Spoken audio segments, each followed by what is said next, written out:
Hello friends, आज हम बात करेंगे कैसे हम हमारे ऑटोमेटिक बिहेवियर्स को स्टॉप कर सकते हैं या चेंज कर सकते हैं। कभी कभी ऐसा होता है कि हम कोई बिहेवियर नहीं करना चाहते फिर भी वो हमसे हो जाता है। हम किसी पे गुस्सा नहीं करना चाहते फिर भी हमसे गुस्सा हो जाता है और बाद में हमें अफसोस होता है कि काश मैंने ऐसा बिहेव नहीं किया होता, काश मैंने गुस्सा नहीं किया होता, थोड़ा सा कंट्रोल किया होता। लेकिन nobody can change the past, but the good news is that future में जब भी ऐसी सिचुएशन रिपीट होगी तो आप अपने बिहेवियर को कंट्रोल कर सकते हैं। You can change your behaviour, you can behave in a new way. इसके लिए एक टेक्निक है एनएलपी में जिसे कहते हैं परसेप्चुअल पोजीशंस। आप कोई भी एक ऐसी सिचुएशन हम आपके माइंड में ले लीजिए, आपकी पास्ट की, जिसमें कि आपने किसी के साथ बुरा बर्ताव किया था या फिर आपका किसी के साथ झगड़ा हुआ था या तो आपने किसी के ऊपर बहुत ही ज्यादा गुस्सा किया था या फिर आप ऐसी भी कोई भी सिचुएशन जिसमें आपने जो भी बिहेव किया था उस बिहेवियर पे आपको अफसोस हो रहा है और नेक्स्ट टाइम आप वो बिहेवियर रिपीट नहीं करना चाहते। Take that situation in your mind now. Put yourself in position 1। अब ये पोजीशन 1 क्या है? पोजीशन 1 जो है वो आपकी खुद की पोजीशन है। आप अपने शरीर में, अपने बॉडी में रहकर सिचुएशन को देखेंगे जो आपके आंखों को दिखाई दे रही है। वही सिचुएशन को आप अपनी आंखों से देखेंगे, आपको क्या क्या चीज दिखाई दे रही है, सामने वाले इंसान का चेहरा, उसकी कौन सी बात आपको अपने कानों में सुनाई दे रही है। आप अपने कानों से वही रिपीट करके सुनेंगे कि आपको क्या क्या आवाजें उस टाइम, उस सिचुएशन में सुनाई दी थी, आपको क्या क्या फीलिंग्स महसूस हुई थी जब वो सिचुएशन हो रही थी, जब वो बिहेवियर हुआ था आपसे या फिर आपका किसी के साथ कॉन्फ्लिक्ट हुआ था, उस टाइम पे आपको क्या क्या फीलिंग्स हुई थी। तो ये है पोजीशन 1 जिसमें आप फिर से एनालाइज करेंगे कि ऐसा आपने क्या क्या महसूस किया था या तो कौन से इनपुट आपके माइंड में गए थे थ्रू योर 5 सेंसेस, जिसकी वजह से आपके माइंड में कुछ ऐसा हुआ कि जिससे आपने गुस्सा किया या फिर झगड़ा किया या फिर आपको एक ट्रिगर मिली जिससे कि आपने वो बिहेवियर किया जो आपको नहीं करना था। This way you analyse your own mental state. कौन से विचार आए थे जिसने आपको पुश किया to behave in a particular way, जिसने आपको मोटिवेट किया या इंकरेज किया। या फिर कभी कभार कोई आदमी बोलना भी चाहता है लेकिन वो बोल नहीं पाता और चुपचाप वो सुनता ही जाता है जो सामने वाला कहता है और बाद में उसे अफसोस होता है कि मैंने क्यों उसकी बातें सुन ली, मैं ऐसे जवाब दे सकता था। तो ये भी एक टाइप का बिहेवियर है जो काफी इंसान चेंज करना चाहते हैं लेकिन नहीं कर पाते और हर बार वो वैसे ही चुप्पी से सहन करने वाला बिहेवियर रिपीट करते हैं। तो आप ये सारी फीलिंग्स एक बार अपने पोजीशन में रहकर एनालाइज कर सकते हैं कि क्यों आप बोले या फिर क्यों आप नहीं बोले, क्यों आपने कुछ पर्टिकुलर रिएक्शन दिया या फिर पर्टिकुलर रिएक्शन जो देना चाहिए था वो नहीं दिया। ये है पोजीशन 1। अब पोजीशन नंबर 2, ये नेक्स्ट स्टेप है। पोजीशन नंबर 2 कौन सी है? जो इंसान आपके सामने था, आप उस इंसान की जगह में रहकर सब कुछ देखेंगे, इसे कहते हैं पोजीशन 2। आप सामने वाले इंसान के जैसे बॉडी में चले गए और उसकी बॉडी में जाकर आप वो सब कुछ उसकी आंखों से देखेंगे जो उसे दिखाई दे रहा था। आप उसकी आंखों से देखेंगे कि आप उसे कैसे दिखाई दे रहे थे जब कॉन्फ्लिक्ट हुआ था। आप उसके कानों से सुनेंगे कि आपकी आवाज वो कैसे सुन रहा था, उसके कानों से क्या क्या आवाजें सुनाई दे रही थी जब कॉन्फ्लिक्ट हुआ था या फिर जब आपका उसके साथ कोई झगड़ा हुआ था। आप उसकी पोजीशन में जाकर ये महसूस करने की ट्राई करेंगे कि क्या फीलिंग्स उसे हुई होगी उस सिचुएशन के दरमियान जब कॉन्फ्लिक्ट हुआ था। तो सामने वाले इंसान के दिमाग में जाकर एज इफ आप माइंड रीडिंग कर रहे हैं, अब वो सिचुएशन जो पास्ट में हो चुकी है उसी सिचुएशन में जो सेकंड पर्सन था उसका आप माइंड रीडिंग कर रहे हैं कि उसके माइंड में क्या क्या उस वक्त में उस कन्फ्लिक्ट के दरमियान चल रहा था जबकि ये झगड़ा हुआ था या कन्फ्लिक्ट हुआ था।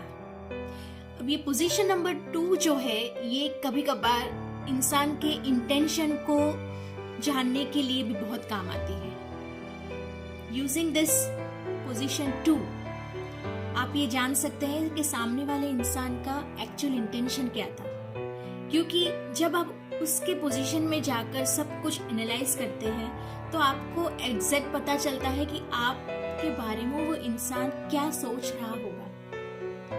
हम लोग ऑब्वियसली 100% तो ये कभी नहीं जान पाएंगे कि सामने वाले इंसान के दिमाग में क्या चल रहा होगा, लेकिन कुछ अंदाजा जरूर लगा सकते हैं ताकि हम खुद को उसकी नजरों से देख सके। Because we have to change our self. तो हमें अगर खुद को बदलना है, खुद के बिहेवियर को चेंज करना है, तो हम उसकी नजरों में कैसे दिखाई दे रहे थे, कैसे सुनाई पड़ रहे थे, कैसे महसूस हो रहे थे उसे, ये जानना भी जरूरी होगा। तभी आपको ये रियलाइज होगा कि क्या क्या चेंजेस जरूरी है, आप क्या चेंजेस लाएंगे अपने बिहेवियर में ताकि सामने वाले इंसान के माइंड में आपकी जो इंप्रेशन है वो चेंज हो सके। तो ये है पोजीशन 2। अब स्टेप 3 इज पोजीशन नंबर 3। ये जो पोजीशन नंबर 3 है वो क्या है? आप उस पोजीशन में चले जाओगे जिसमें आप खुद और सामने वाला इंसान, आप दोनों को, आप अपने आप को और उस सामने वाले इंसान को भी देख सकते हो, एज इफ कि हम कोई मूवी देख रहे हैं। मूवी में हम क्या करते हैं कि अगर दो इंसान मूवी के अंदर झगड़ा कर रहे हैं और हम देख रहे हैं तो हम इजीली दोनों इंसान को एक साथ देखते हैं, एक साथ सुनते हैं और सोचते भी हैं कि भी ये इंसान जब ऐसी बात कर रहा है तो दूसरे इंसान को क्या महसूस हो रहा है, और जब दूसरा इंसान ऐसे बिहेव कर रहा है तो पहले इंसान को क्या महसूस होता है। ये पिक्चर हमारे लिए क्लियर होता है। और कभी कभार तो पिक्चर देखते देखते हमें ये ख्याल भी आता है कि अगर इसने ऐसा नहीं कहा होता ना तो ये झगड़ा भी नहीं होता, अगर इसने ऐसे रिएक्ट नहीं किया होता ना तो भी प्रॉब्लम नहीं हुआ होता, क्योंकि we are in position number 3। तो आपको खुद को थर्ड पोजीशन में लेके जाना है। हो सके तो आप इमेजिन कर सकते हो कि दो इंसान यहाँ खड़े हैं, आप और सामने वाला इंसान, और आप एक ऊपर वाली टॉप पोजीशन में जाके देख रहे हो दोनों को, क्योंकि ऊपर से जब आप खुद को एक टॉप पोजीशन में रखते हैं तो वहां से पिक्चर एकदम क्लियर होता है। And from this position you try to see what you are behaving and what the other person is behaving and reacting। इस सिचुएशन से आपको इजीली पता लगेगा कि आप दोनों जब कॉन्फ्लिक्ट में थे, जब झगड़ा कर रहे थे, तब एक्चुअली क्या हो रहा था,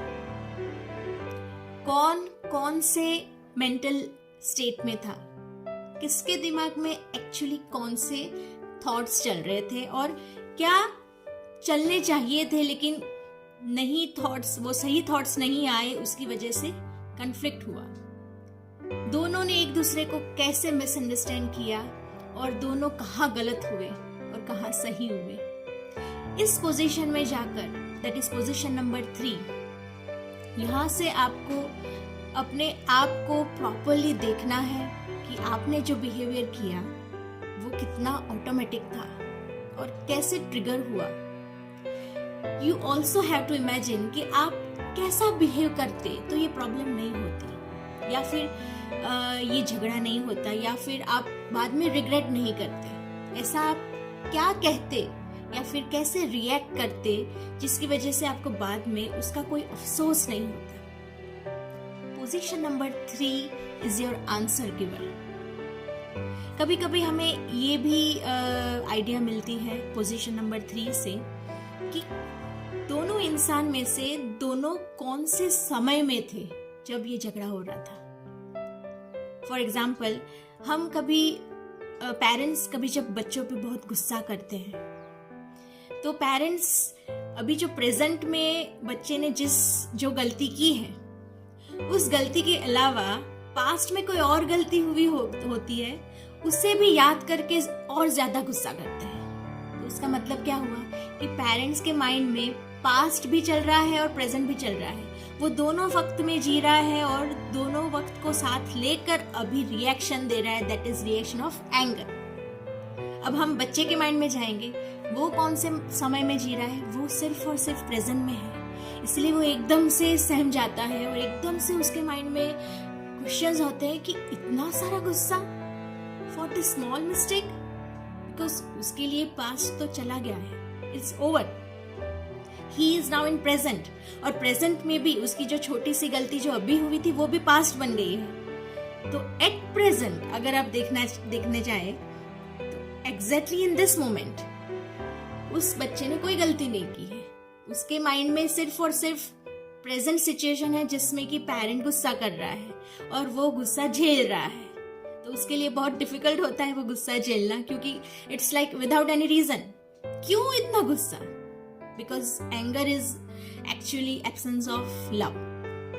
और पेरेंट के लिए सारी पास्ट की मिस्टेक्स और प्रेजेंट वाली मिस्टेक्स क्यूमुलेटिव होकर सभी मिस्टेक्स के बदले में एक बड़ा सा रिएक्शन, इसी रिएक्शन की वजह से पेरेंट्स को बाद में अफसोस होता है, रिग्रेट होता है कि काश मैंने इतना गुस्सा नहीं किया होता, इतना गुस्सा नहीं करना चाहिए था। सो ये सारी छोटी छोटी जो चीजें होती है वो परसेप्शन पोजीशन 3 में आपको खुद को दिखेगी, अपनी गलती दिखेगी, सामने वाले की दिखेगी, एनालाइज होगा कि मेंटल स्टेट क्या था आपका और सामने वाले इंसान का। So friends, by using this perceptual position 1, 2 and 3 आप अपने ऑटोमेटिक बिहेवियर्स को चेंज कर सकते हैं और नए बिहेवियर्स को इंस्टॉल भी कर सकते हैं, ताकि वापस जब वो सिचुएशन रिपीट हो तो आप वही बिहेवियर रिपीट ना करें, लेकिन अच्छा बिहेवियर भी अप्लाई करें। इसके लिए आपको मेंटल रिहर्सल की जरूरत होती है जिससे कि वो रिपीट हो अच्छा बिहेवियर। तो using this technique you can do rehearsal in your mind, mental movie बना सकते हैं कि वापस जब ये सिचुएशन होगी तो मैं ऐसे बिहेव करूंगी या करूंगा और सिचुएशन एकदम से मेरे कंट्रोल में होगी और सामने वाले इंसान को भी मेरी एक अच्छी इम्प्रेशन बनाने में मैं कामयाब रहूंगा या रहूंगी। So that's all for today friends, I hope you like this video. And अगर आपको कोई ऐसे क्वेश्चंस हैं जिसके बारे में आप चाहते हैं कि मैं आपसे उस के रिलेटेड कोई टेक्निक डिस्कस करूं, then you can type in the comment box. That's all for today, thank you and have a good day.